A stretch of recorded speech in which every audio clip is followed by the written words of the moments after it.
Okay.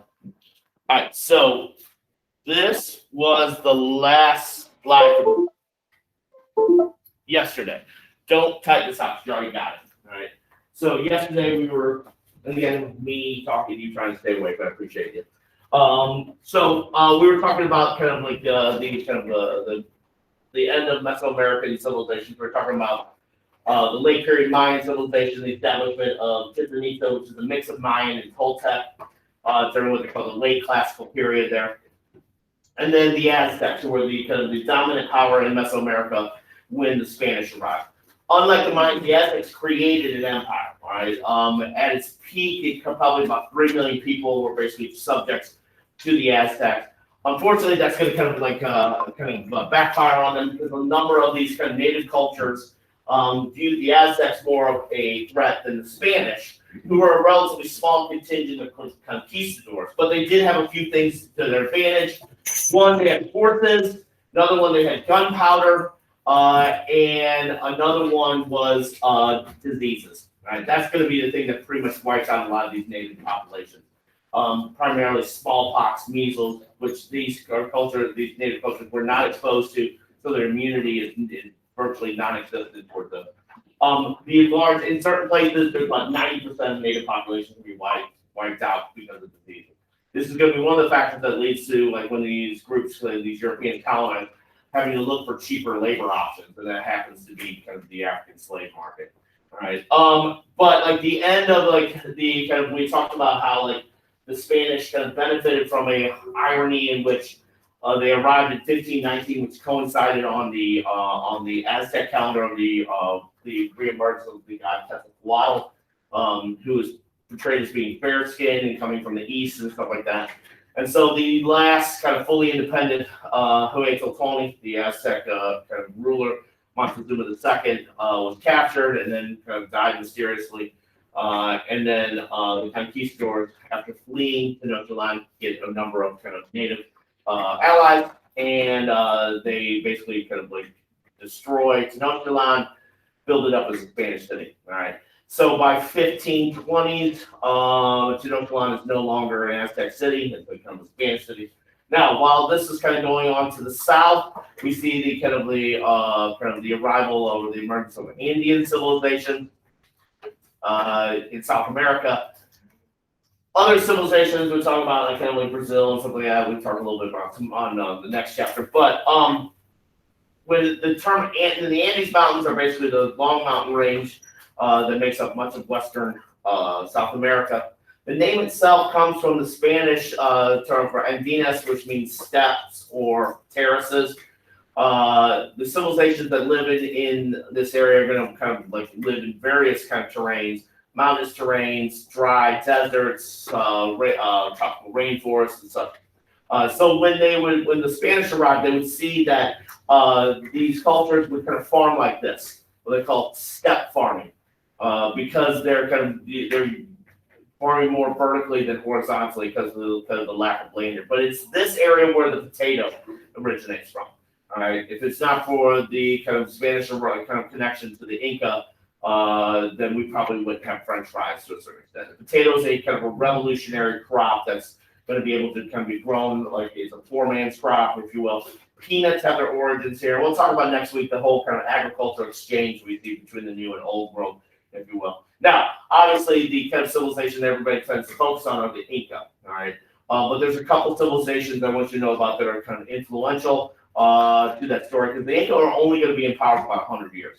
One of the earliest ones are the Nazca, which are in southern Peru, and Peru is kind of the heartland of these Andean cultures and civilizations.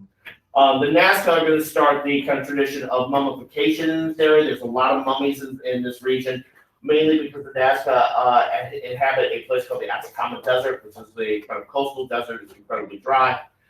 Then also another thing they're known for is these kind of earthen geometrical lines drawn in the desert, which weren't really discovered until air travel occurred.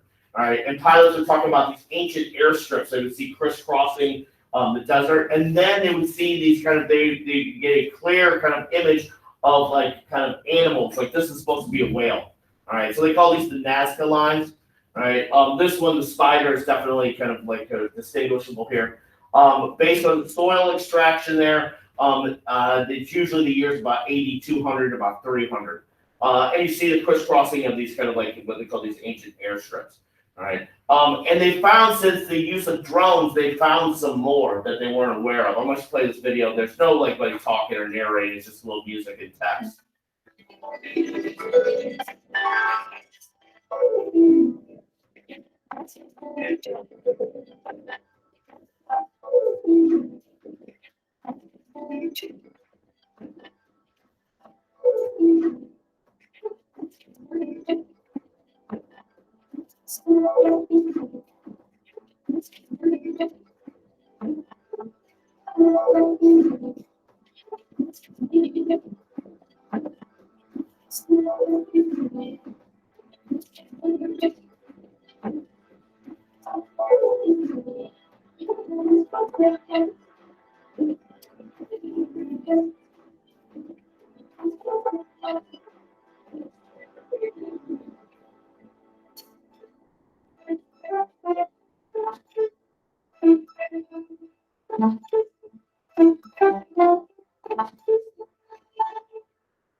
So, and again, there's multiple theories on why they were kind of designed like that, how they were even designed. Some question.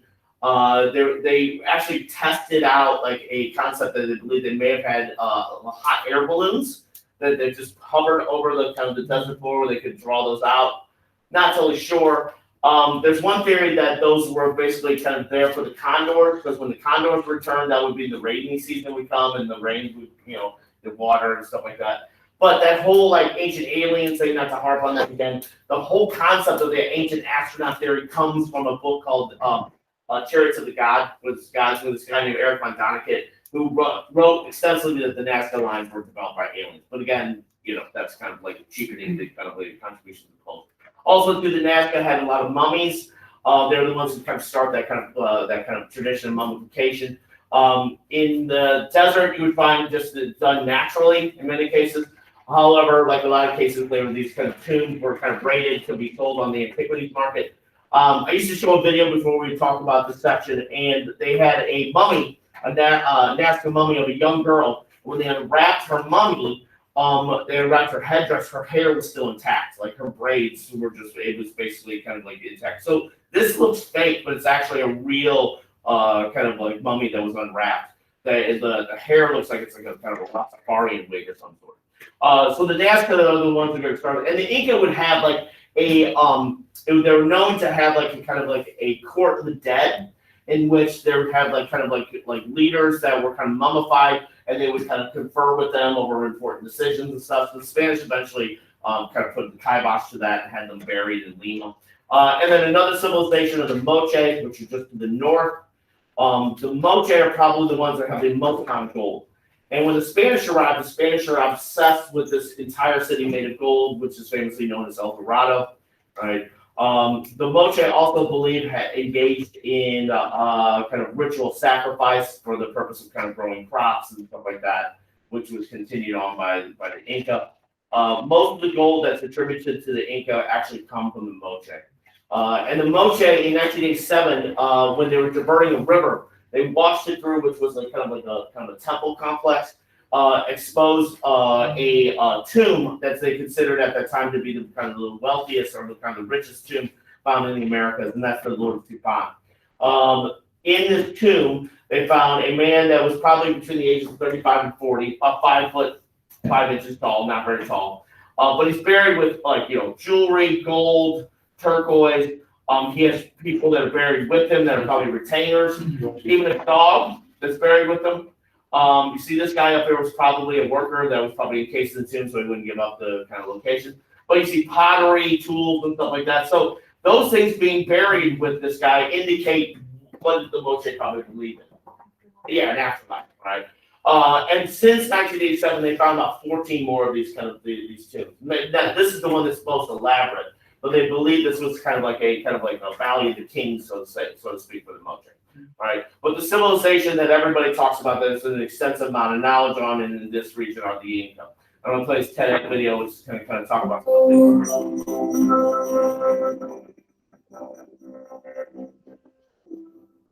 It was the Western Hemisphere's largest empire ever, with a population of nearly 10 million subjects.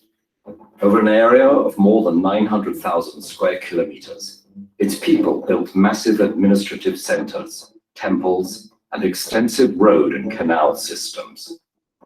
They did so in an inhospitable, extreme terrain, all without the use of wheels, horses, iron, or even written language. Yet within 100 years of its rise in the 15th century, the Inca Empire would be no more. According to legend, the ancestors of the Inca rulers were created by the sun god Inti, and they emerged from a cave called Tombo Toko. Leading 4 brothers and 4 sisters was Aya Manco, who carried a golden staff with instructions to find the place where it would sink into the ground, showing fertile soil. After many adventures and extensive searching, Aya Manco and his siblings reached the Cuzco Valley, where the staff pierced the ground. After fighting off the fierce local native population, they founded their capital, and Aya Manco became Manco Capac, the first Sapa Inca, or king of the Incas. Archaeological evidence suggests that the Incas first settled in this valley around 1200 CE. They remained a small kingdom until 1438, when they were nearly overrun by the neighboring Chancan tribe. The Inca king at this time, Viracocha, and his designated heir fled in fear, but one of his other sons remained and successfully rallied the city's defenses. For his military skill, he became the 9th Inca ruler, assuming the name of Pachacuti, or Cataclysm. Pachacuti expanded Inca rule throughout the Andes Mountains, transforming the kingdom into an empire through extensive reforms. The empire's territory was reorganized as Tawan Tinsu, or 4 quarters, with 4 divisions ruled by governors reporting to the king. Although the Inca had no writing, they used a complex system of knotted strings called quipu to record numbers and perhaps other information. A decimal-based bureaucracy enabled systematic and efficient taxation of the empire's subjects. In return, the empire provided security, infrastructure, and sustenance, with great storehouses containing necessities to be used when needed. Great terraces and irrigation works were built, and various crops were grown in at different altitudes to be transported all over the empire. And it was during Pachacuti's reign that the famous estate of Machu Picchu was constructed. Pachacuti's son, Topa Inca, continued the empire's military expansion, and he eventually became ruler in 1471 CE. At the end of his reign, the empire covered much of western South America. Topa's son, Huayna Capac, succeeded him in 1493, but the new ruler's distant military campaigns strained the social fabric, and in 1524, Huayna Capac was stricken by fever. Spanish conquistadors had arrived in the Caribbean some time before, bringing diseases to which the native peoples had no resistance. Millions died in the outbreak, including Huayna Capac and his designated heir. The vacant throne ignited a civil war between 2 of the surviving brothers, Atahualpa and Huasca, greatly weakening the empire. In 1532, after finally winning the Inca Civil War, Atahualpa and his army encountered the European invaders. Although greatly outnumbered, Francisco Pizarro and his small group of conquistadors stunned the king's much larger force with guns and horses, neither of which they had seen before. Atahualpa was taken captive and killed about a year later. The Spanish conquerors were awed by the capital of Cuzco. Pizarro described it as so beautiful that it would be remarkable even in Spain. Though the capital had fallen and the native population had been destroyed by civil war and disease, some Incas fell back to a new capital at Vilcabamba and resisted for the next 40 years. But by 1572, the Spaniards had destroyed all remaining resistance, along with much of the Incas' physical and cultural legacy. Thus, the great Inca Empire fell even faster than it had risen. Right, so the last of the Andean civilizations, the one that we know the most about, are the Inca. Right. The Inca, there are some similarities with them and the Aztecs. Both of them established large empires. They're both kind of late to the period. They're both kind of developing. They're kind of like permanent settlements, roughly within 100 years apart from one another. They both have capital cities, whereas the Aztecs have Tenochtitlan, right? The Inca have Cuzco. Both cities founded based on some legend, right? And Cuzco today is like Mexico City. It's kind of built like a Spanish city. All right. Once the Spanish took over, they kind of raised it. But probably the most famous Incan site is the kind of retreat settlement of Machu Picchu, which, like Chichen Itza in Mexico, it was deemed one of the new seven wonders of the world. All right. And it's a big kind of it's a symbol of Peru, if you will. So this, and again, the Inca Empire was only about 100 years. So they're basically adding upon civilizations that came before them, like the Nazca, the Moche, the Paracas, and that. So this is essentially the empire. Like the video said, it's the largest of the native empires. The Aztecs probably at their height probably had about 3 million subjects. Here we got close to 10 million, right? And a lot of those were older cultures that predate them. In Cuzco, like I said, it's mainly a kind of Spanish-style city, but they do have parts of the city, like this old wall section, which was basically done at the time of the Inca. The thing about the Incan kind of like architecture and structure is that these stones, it's almost like Tetris to a certain extent. There's no use of mortar. There's no like mortar in there. Prime example is just north of Cuzco today. There's a fortress there that's kind of like made like, the stones are kind of held together like that. And it dates back to the 1400s. All right. And then this is Machu Picchu. It's United Nations World Heritage Site. I've had a few friends that have been there. They tried to limit, they were talking about 5 years ago, limiting the amount of tourists coming through there because the amount of foot traffic in this area was kind of creating a little bit of erosion. About 5 years ago, I think it was, there was a major mudslide that prevented people from getting up and down there. So you had some tourists that were stuck there for a few days. They had to helicopter them out. But I think since the pandemic, I think they've definitely kind of like limited the amount of tourism there. And so it was discovered, like the Spanish didn't even know about this. This was discovered in the early part of the 20th century by a professor from Yale by the name of Hiram Bingham, who was an archaeologist and anthropologist. Hiram Bingham was one of the composite characters to Indiana Jones. Right, he was a professor. He wore a fedora and stuff like that. And so, still to this day, Yale has probably the largest amount of Incan artifacts outside of Peru. And just a few years ago, there was Yale gave back some of these artifacts. That's where we had that debate on whether we have these places like in Paris and London and New York, Berlin, if they're maintaining the kind of cultures for the best intentions, or are they basically stealing from these cultures? Right, that's kind of a question there. So Machu Picchu is like Chichen Itza there. Also, like the Aztecs, they have a language, but the Aztecs have Nahuatl, the Inca have Quechua. Although Quechua wasn't a written language at the time, today it is. It uses the Latin alphabet, and it's still spoken heavily in both Peru and Bolivia. In both countries, along with Spanish, is the official language of both those countries. The closest thing that we have to anything kind of marking down, like particularly when it comes to kind of numbers and stuff like that, is a kind of knotted string kind of thing called a keku. It looks like a mop, but it's almost like a knotted abacus to a certain extent. All right, and so this is the way to keep track of like kind of numbers, kind of like purpose for taxation probably and things like that. That's kind of unique. No other culture really has this. So this is the Kepu. Like I said, like based on where the knots are located, it indicates some type of number system, if you will. Like I said, it's like kind of like a knotted abacus. And then also too, because they're in like such high elevations, this is a Toomey knife, Toomey spade.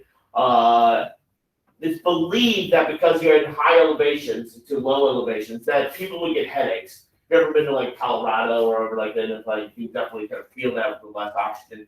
So it's believed that the Inca would engage in what they call trepanation, brain surgery. So what they would do is they would basically take a chunk out of people's skulls, all right, as a way to kind of relieve the pressure. And so you would find these skulls that would have these holes in them that were just basically kind of like chiseled out. Now, according to the historians, it's believed that about 60% of those that went under this procedure survived. Now, the theory is why 60% is like they've taken about 60% of these skulls, they've seen regeneration of the skull there. But let's say if I told you, hey, you got surgery tomorrow, you have a 60% chance of surviving, you're probably not going to do that surgery. So this was done in a very kind of like last resort type of thing. And so what people would be given is they'd be given this kind of like hallucinogenic brew called chicha, which would kind of be like their anesthetic. This is also the place where ayahuasca is from, which is a very like kind of intense kind of like hallucinogen that has been in the news because people are starting to use it to kind of weed off of opioids and stuff like that. So they would take that, they would have a knife that would kind of like make this incision, and they use the Toomey knife to kind of chisel it out. And then also too, there's a focus here, I don't know if you can tell with this skull. They found they found a number of skulls that were elongated. They found that in Cahokia, they found that in Mesoamerica. So again, not to harp with the whole Ancient Aliens thing, obviously there's aliens, and that's not the case. In a lot of these cultures, like we talked about foot binding in China, it was probably done by a small percentage of people, usually the elite, and it was for aesthetic purposes. What one culture thinks is attractive, another one may not. And so they believed that they would, like children at a very young age, they would basically kind of put they put boards around their head, and then they would basically kind of like, it's like putting in a vice, and their skulls would kind of be shaped like that. It was only for a small percentage of people, right? With the trepanation thing, when I was a kid, I used to have a little Toomey knife. They used to do these things in the 20th century called World's Fairs. They're like Epcot Center, but without the rides. And they were a big deal. And so in 1982, they had one in Knoxville, Tennessee, and we went down there. So, like, I remember, like, each country would have a pavilion. And they would kind of promote their kind of country and culture and stuff like that. Like the Hungarian one and the one for Hungary, they gave away little Rubik's Cubes, because that's where Rubik's Cube was invented. We went to the Peruvian one, and I bugged my mom and insisted on getting this little Toomey knife. And I had a little Crown Royal pouch kind of thing there with it. And I would show it off at school, like for like show and tell, which when I come look back at it, it's like, it's amazing I had any friends whatsoever. When I first started teaching, I was like, okay, cool, I'll have this. So my mom, I think, basically, like, I think she went to a pawn shop and sold it. I can't prove it. I think it just got lost. But that's a little that I would like look back and be like, whenever I talk about this, is like that's kind of disturbing that I would have that instrument. But it wasn't a gold one. It was kind of a fake gold. And then back to history here, like the video talked about, while the Incas don't have a written history, there is an extensive oral history that later the Spanish are going to chronicle, right? The founder, what they consider kind of like the first Sapa Inca, was mentioned in the video, a guy named Manco Capac, who is one of these figures that we've talked about throughout the story, like Gilgamesh and Sumer, or Menes in Egypt, or Romulus in Rome. These are historical individuals, but a lot of the stories based on legend and that. Like the story is Manco Capac and his siblings were born from a cave, all right, that was close to Lake Titicaca. And his father was the sun god Inti. His main wife was one of his sisters. All right, and so there's some kind of legend kind of based on that. And like the founding of Cusco, that the video talked about, was basically he had to take a gold staff and basically make sure it goes into the ground. That's where the crops will grow and stuff like that. Similar to Tenochtitlan being founded based on a legend. And then Incas as an empire is credited to the 9th Sapa Inca, a guy named Pachacuti. He's the one who expands outside of Cusco, taking over territories that were controlled by other groups like the Nazca and the Moche before them. All right, he's also the one who had probably Machu Picchu built. All right, so there's Manco Capac with his dad, Inti the son, and then this is the statue of Pachacuti at the foothill of where Machu Picchu would be. Machu Picchu is all the way up there, kind of past the clouds. All right, However, the probably most famous Sapa Inca is the one who was Sapa Inca at the time of the Spanish arrival in 1532. That's Atahualpa. Like I said, 1532 is a very significant year. That's the year that Atahualpa defeated his brother Cuscar in that civil war, and that's also the same time when the Spanish arrived here. All right. Now, when the Spanish arrived, like the same thing with kind of the Aztecs, they have a definite advantage. The horse was a particular advantage. The Inca were particularly freaked out by the horse. They thought that the conquistador sitting on the horse was one entity, like a centaur. And the Spanish wrote that whenever they engage in a battle, even if they're greatly outnumbered, because they always were, anytime they bring out a horse or the horses, the Inca would freak out and run. All right. Now, eventually, Atahualpa understood that, you know what, the horse is not anything to be feared. Actually, we need to harness this. So the story was he negotiated a meeting with the Spanish. All right. And his goal was to steal their horses and have them bred. The problem was, while he brings a large army with them, they weren't armed. All right, and the Spanish saw that, took advantage of the situation while they were greatly outnumbered, and they had guns. They turned the tables on Atahualpa, and they captured him, much like they did with the conquistadors did with Montezuma. The story was that Atahualpa basically tried to negotiate for his freedom, so he was like put into a cell. He said, "I'm pointed to the top of the cell, said I could fill this entire room up with gold." So they kind of like painted a line where that was. Gave him about a year to do it, and sure, he did it. All right, filled the entire and a lot of the gold came from the areas that were controlled by the Moche before them. So of course the Spanish fair is fair. We're not going to go back on our word, so you're free to go. That did not happen because the Spanish almost went back on their word, and they had him executed because the theory was that if you had this guy that could generate that much wealth, he could generate a large army. So what they did was they put a rope around his neck, put a board with that rope, and twisted the board and strangled him to death. Now, that was when he asked that how to die because he would gain entrance into the afterlife. Because if he was in bloodshed, then he probably wouldn't. All right, that was the theory behind that. So this is image of Atahualpa. This is a later painting of his funeral. All right. Soon after that, Cusco fell. It fell to this guy, Francisco Pizarro, who was the conquistador who defeated the Inca.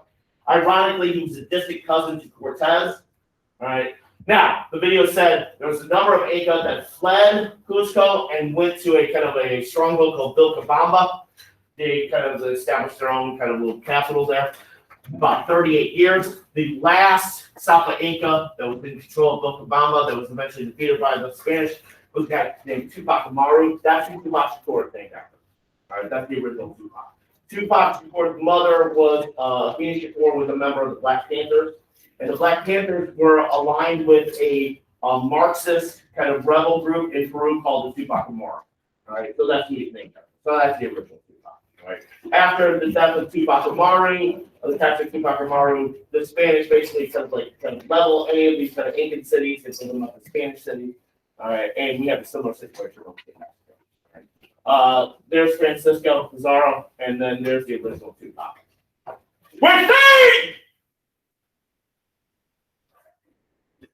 Underneath that covering, sunlight tattoo on his gut. Light tattoo on his gut? Real talk. Did he got mix it? No, he's still releasing music. He's still releasing music right now? He's still releasing From the music. afterlife. It's all pan flute stuff though. Yeah. Instrumentals? Yeah.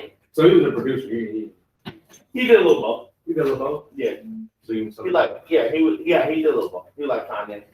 after days worth of irrigation, he was Mhm. did some raps. Yep. Mm-hmm. Drank some ayahuasca and did some raps. That's tough. What was his rap name? Tupac. Oh, just Tupac. Even the same name? Yeah, same name. Back then, everybody kept their name like rap. Right. Yeah. Oh, totally. Like Keith Murray, Palo Wallo on the beat. Yeah. Every time you said Cusco, all I could think of was Emperor. Yeah, that's where that comes from. Like initially, like the character that was Cusco was going to be Michael K-pop. They're going to name him after that, but that's David's face, right? But the character. Most of our information comes from cartoons.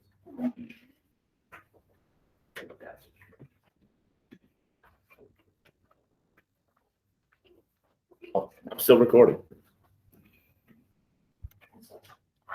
You wouldn't want them to miss your stream. Yeah,